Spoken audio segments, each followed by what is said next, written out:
Good afternoon, ladies and gentlemen. This is your financial coach, Shannon Dowda.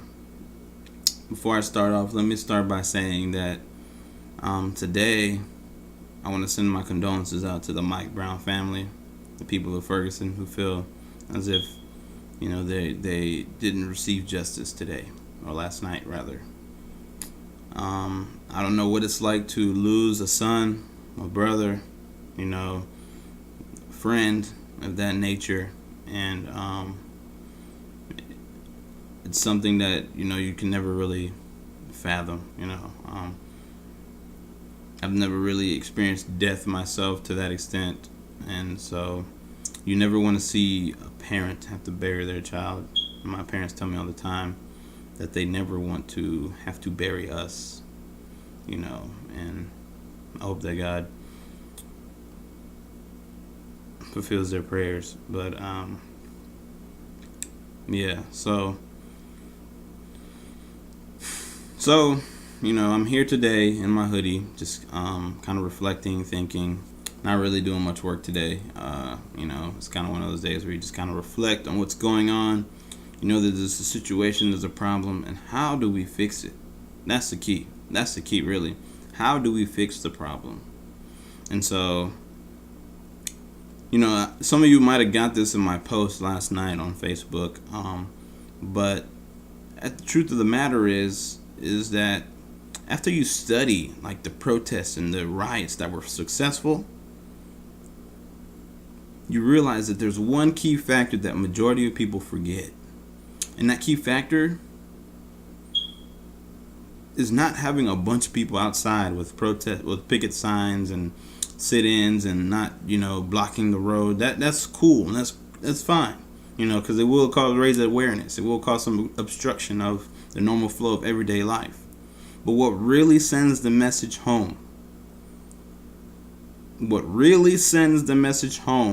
is when you affect the pockets of those businesses, those industries, right?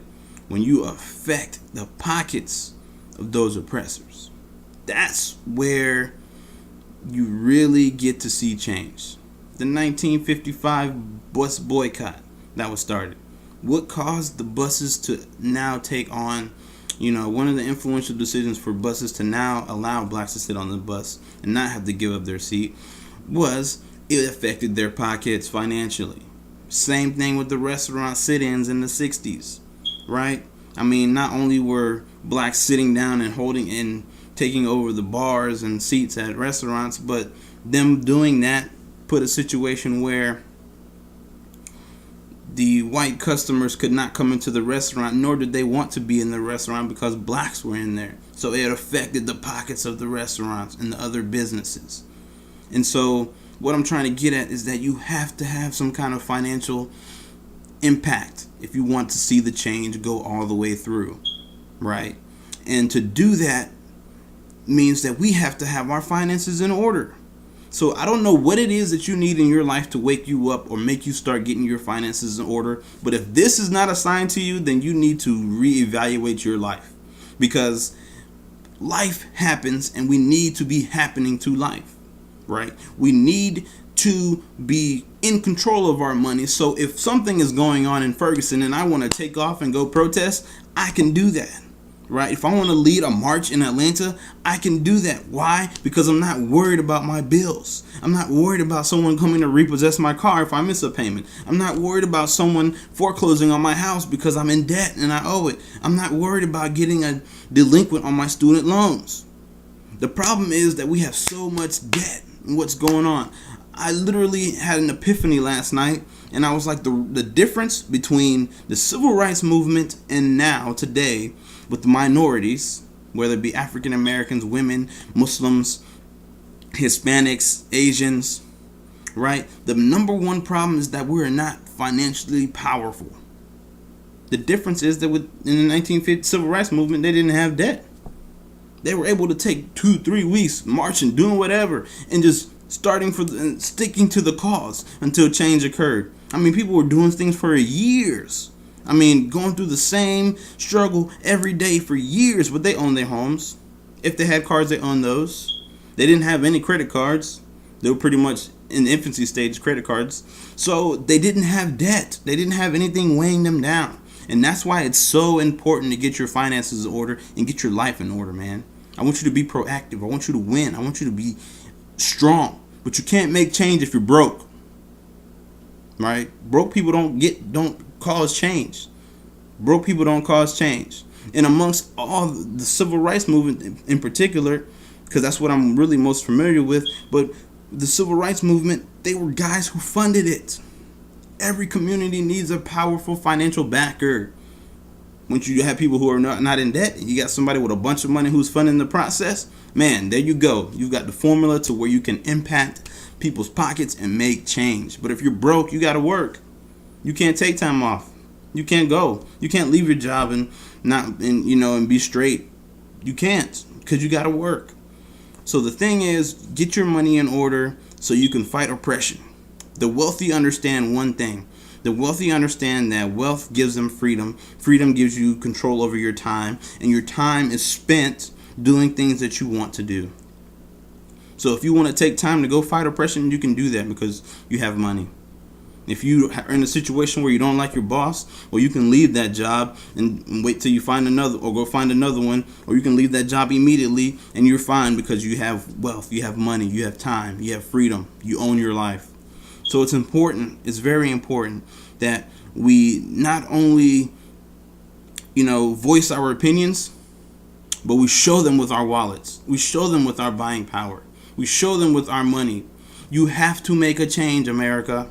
We have to make a change, people. We cannot just sit here and go to work and think somebody else will make the change occur.